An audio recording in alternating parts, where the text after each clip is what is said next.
Right. The point of this video today is to explain why I've had to come out of my care work job that I've done for 9 years. I went into a service about 3 weeks ago, and I was hearing around in Chinese whispers that there was a member of staff who'd just come back from Italy. At that point, one of the children in the services was showing symptoms. It was cough. She just looked unwell in herself. So I took it upon myself to have a word with this member of staff and just try and get from her what had gone on, rather than Chinese whispers. She explained to me that she'd just come back from Italy, and she was advised by, she rang 101, I got advice off them on what to do. She was advised by 101 to, 101 said to her, have you had any symptoms? She said no. So they advised her to carry on as normal. She was also advised by her manager of the service she was working in to follow the advice of 101. So she carried on working on that service. So over that time, she'd come back from Italy. Literally 7 days later, I'd seen one of the kids in there showing symptoms. I went to the Sainsbury's, Asda, chemist, everywhere after leaving that shift. Couldn't find gloves, couldn't find sanitizer, couldn't find anything at all. So carried on.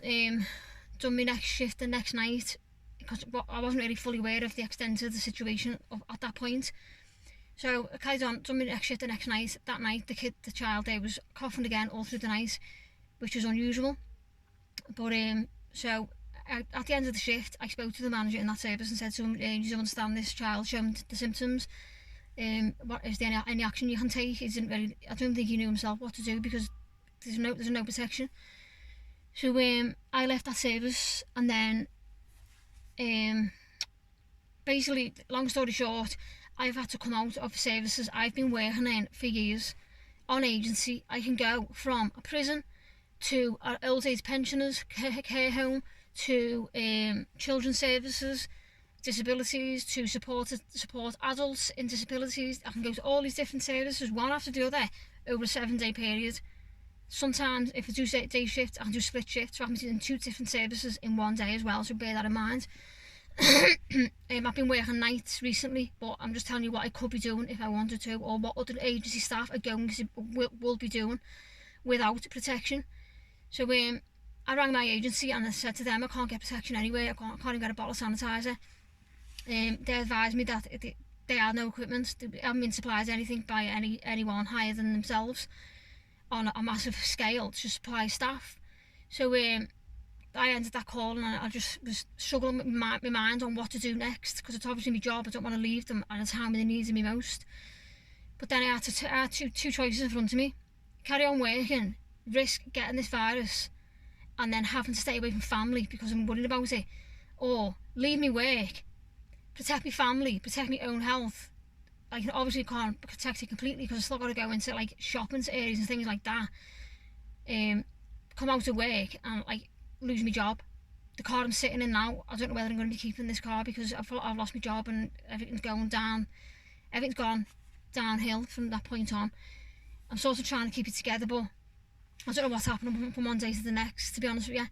And this is all down to lack of PPE. There was no protection. I didn't even get a phone call off any member of the higher people who take care of the care services. We're taking care of service users, but who's taking care of us to support them?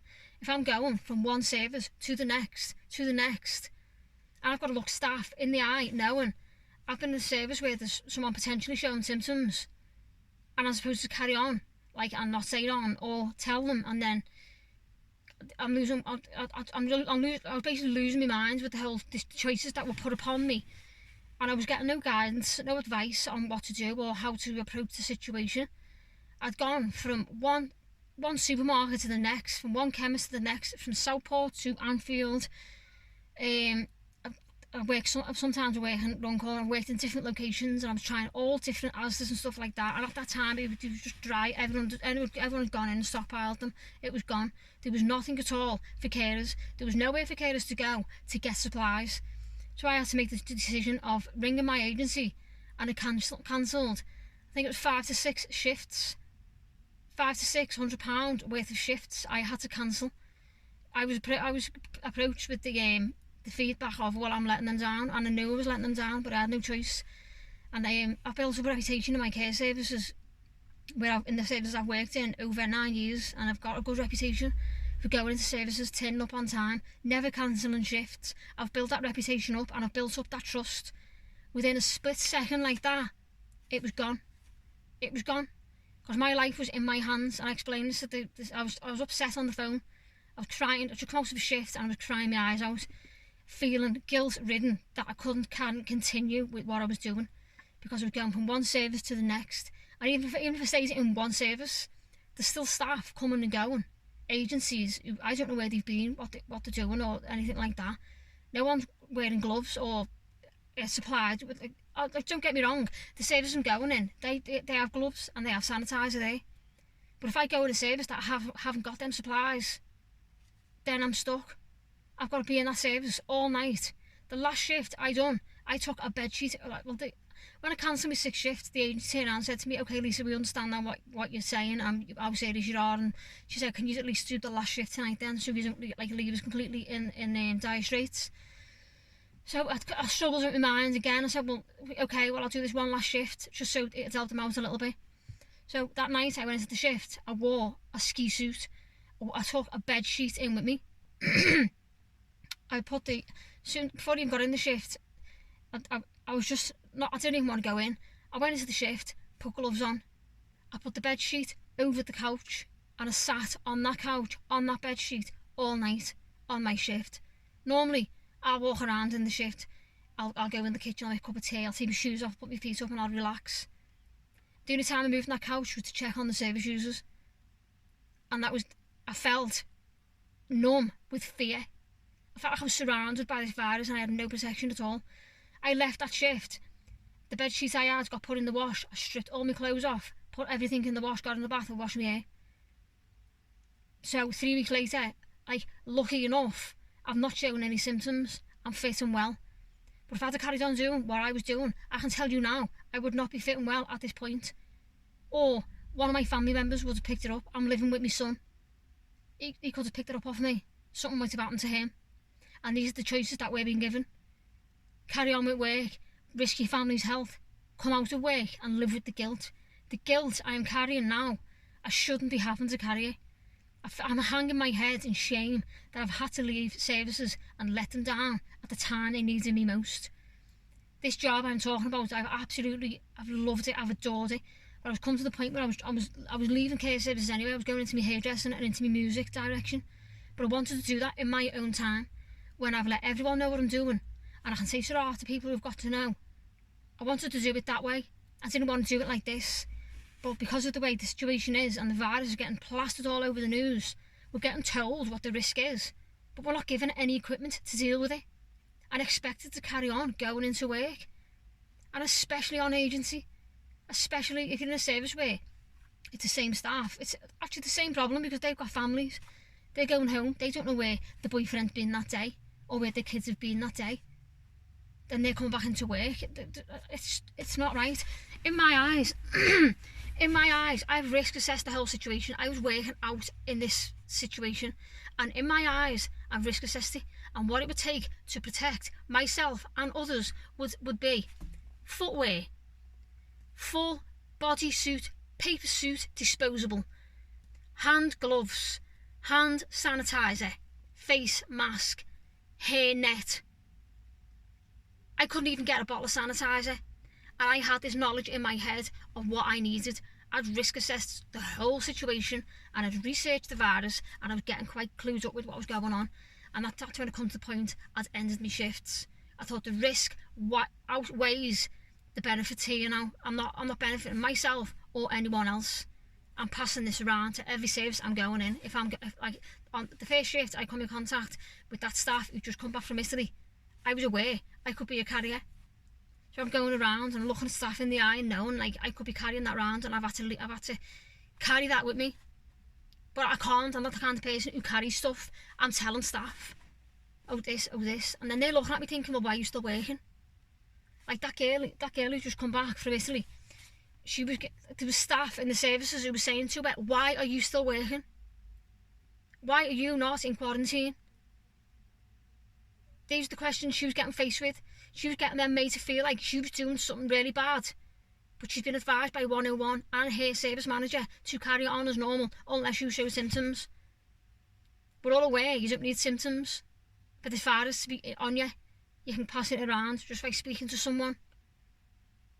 So it's the lack of protection is unreal. If I'd have had protection, I probably would have come out of work anyway, to be honest with you, because even with protection, this virus can still get you. You can still pass it on to friends and family. It can be anywhere. I can't see a way to get... The only protection that I think would stop this virus spreading is them masks that you put on your face and they are stuck to your face, isolated, sealed, round. That's what's going to stop it. Nothing else. I'm aware of that. There's people out there now who are not aware of that. And they're out there with the masks and the gloves and everything like that. The PPE that have not been supplied. But the people who have been able to get that, thinking they're protected, well, we all know that they're not. The fact that, the lack of support, the lack of advice, and minimising risk, the lack of risk minimising that I've witnessed is shocking. It's shocking. I'm not blaming the care services, I'm not blaming the agencies, I'm blaming the government. The government who's seen this go off. It went off in Wuhan, then it went off in Italy. So I'm wondering why, by the time it got to the UK, there was not, at minimum, there should have been PPE supplies. My agency should have rang me up. They should have been supplied and been able to phone me and other staff. Hi Elisa, come in Monday morning. We've got your PPE kit here for the COVID-19. Gloves, mask, sanitizer, full body paper suit, hairnet, face mask. Minimum is what I was expecting.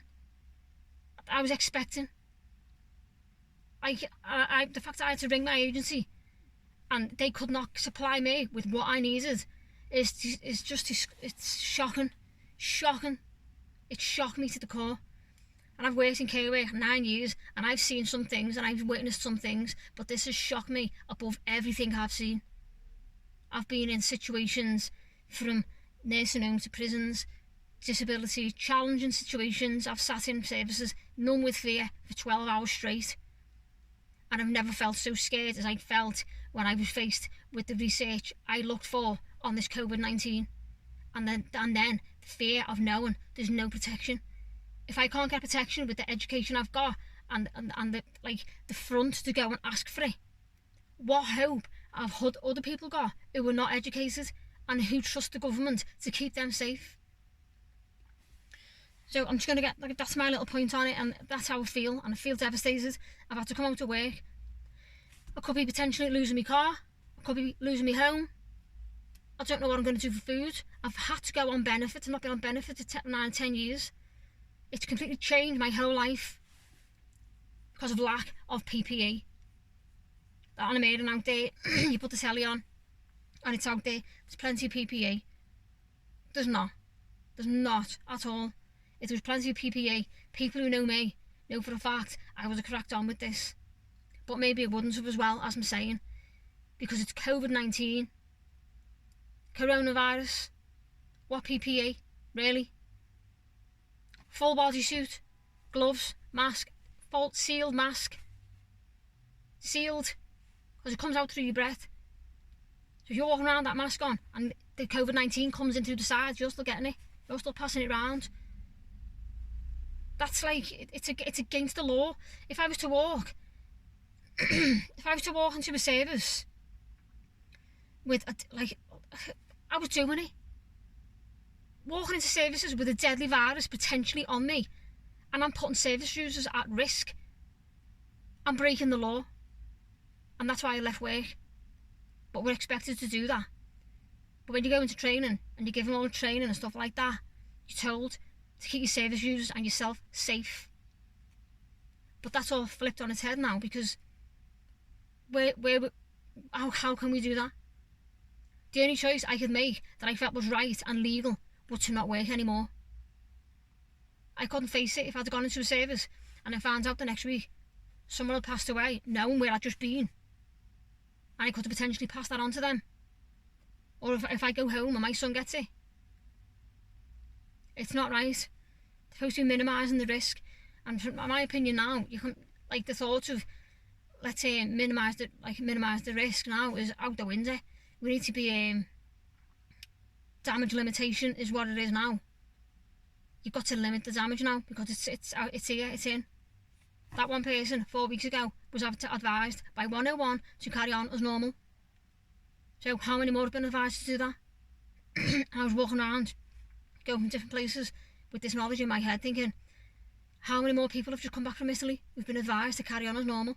They could be sitting next to me on a shift, carrying that virus. PPE is a thing that needs to be put out there now.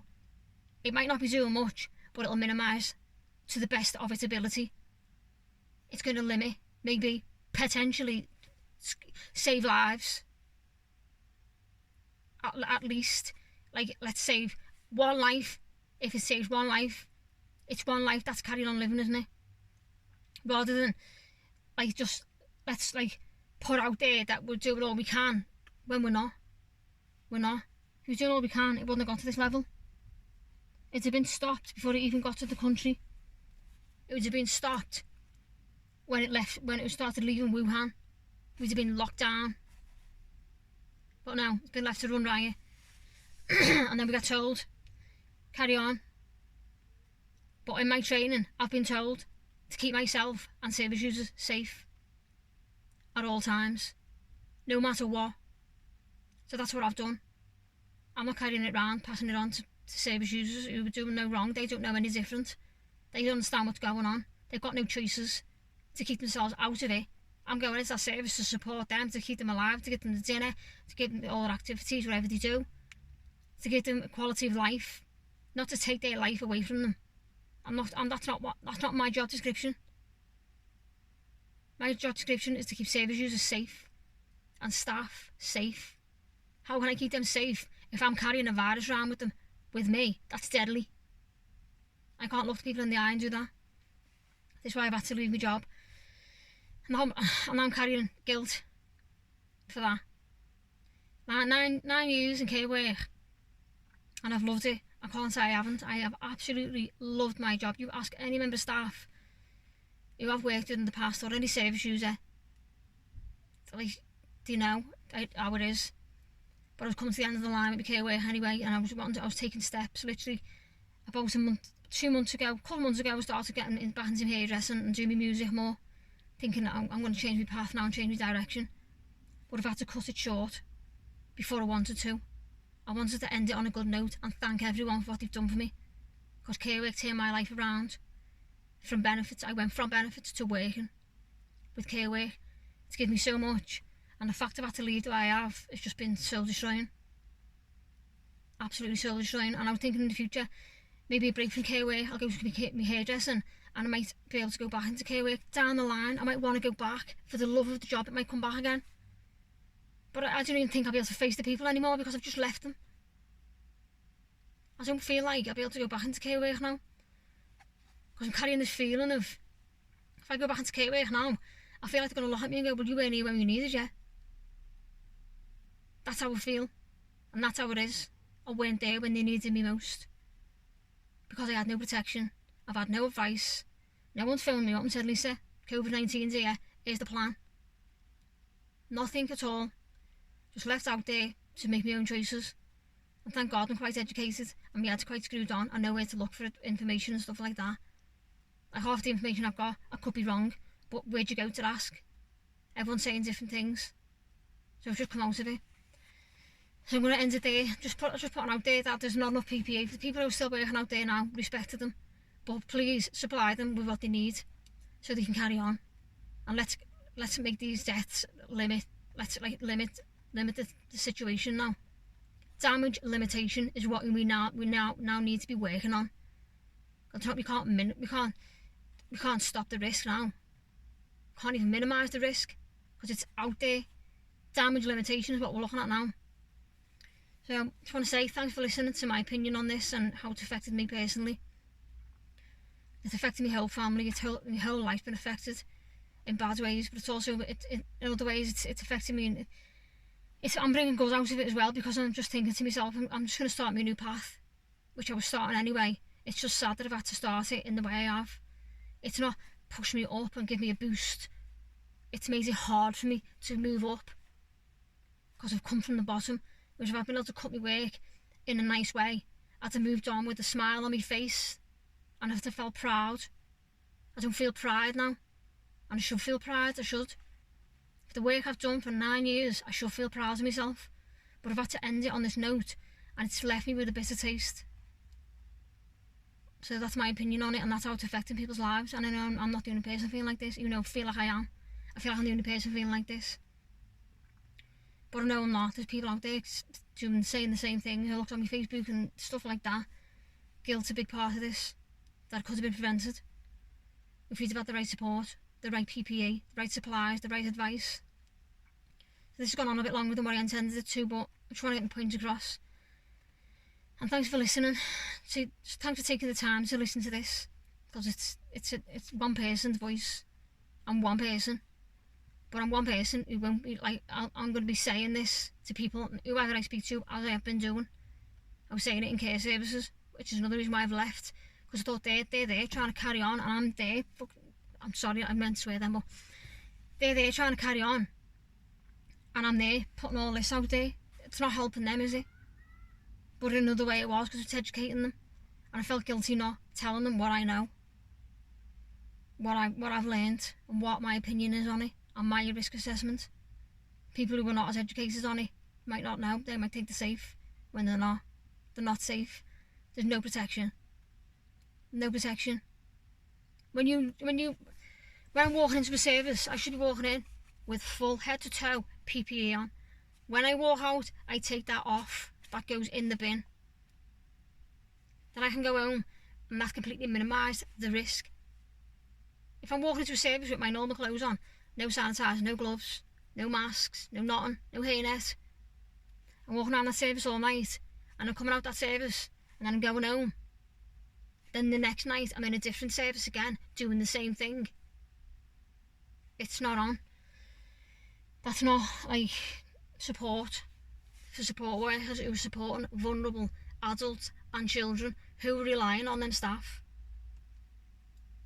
So that's my point anyway. Thanks for listening once again. Thank you.